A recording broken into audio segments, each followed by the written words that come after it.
Hi, this is Dr. Nick. I'm the incrementalist. I'm here at the Connected Health Initiative in Washington, D.C., and I'm with Mark Engelen, who is the CEO of RxLive. RxLive. Mark, thanks for joining me. Absolutely, great to be here. So tell us a little bit about RxLive. What is it that you do? What's unique? Sure. So RxLive is a really unique and novel concept in pharmacy where we have a network and a community of clinical pharmacists who work from home, have flexible hours, and we integrate those pharmacists directly into physician organizations. So what's emerging in healthcare today is a more collaborative model where we have behavioral health specialists, nutritionists, and pharmacists are a meaningful part of that collaborative continuum today.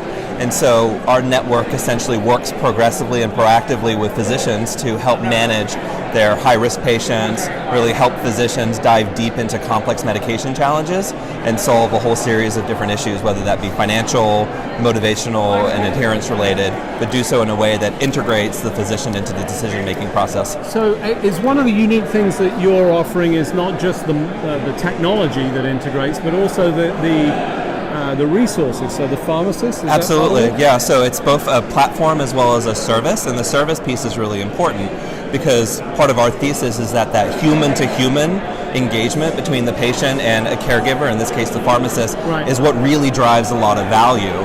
And then we bring also sort of a set of discipline, the vetting of the pharmacy team, and then a set of clinical protocols that really govern that workflow and make it ideal. Fantastic. So one of the things I saw in one of the pieces of information, the improvement in terms of compliance is pretty substantial, right? It is. Our metrics are really astounding. We're a relatively early stage company, but we've had phenomenal growth and expansion. And just from an operating perspective, not only is our medication compliance numbers significant, our patient satisfaction scores are through the roof. We have a 9 out of 10 as our average net promoter score. And then we're averaging about 1.7 meaningful clinical medication change recommendations per consult.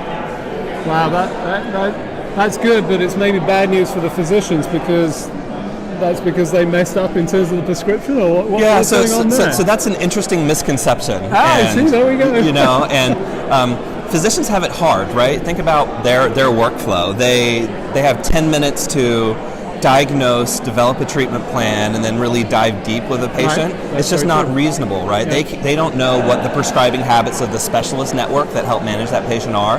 They don't know if a patient can afford or not afford. And so our medication change recommendations are not just around clinical safety, so they shouldn't be interpreted as physician mistakes. It's about what are the recommendations that might reduce the cost for the patient, what might reduce the regimen complexity for the patient, what might, there might be a high risk indication of a patient based on a risk factor the physician didn't know about.